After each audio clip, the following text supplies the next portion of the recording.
কি মধু সোনা, তুমি কতক্ষণ আগে এসছো? জান, আমি আপনার সাথে কথাই বলবো না। মা, কেন সোনা, কি হয়েছে?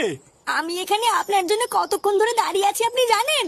এই জঙ্গলের মধ্যে আমি একা একা দাঁড়িয়ে আছি আর আপনি এতক্ষণ পরে আসলেন। আহা, রাগ করে না সোনা, আর কোনোদিন এরকম হবে না। আসলে বাড়িতে একটু কাজ ছিল তো, তাই দেরি হয়ে গেল। রাগ করে না সোনা, আজকে তোমাকে মাথায় গোলাপ দিয়ে না পুরো ফুলটুসি লাগছে সোনা। ইস, কি যে বলেন না আপনি।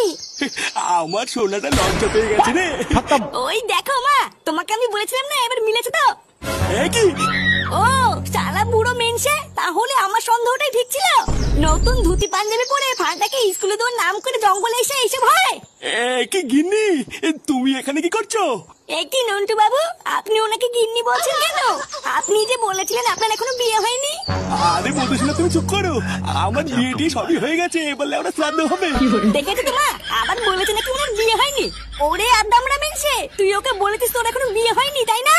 বাল পেকে ঝরে যাওয়ার বয়সে তুমি কচি সাচ্ছ মাগিবাজ।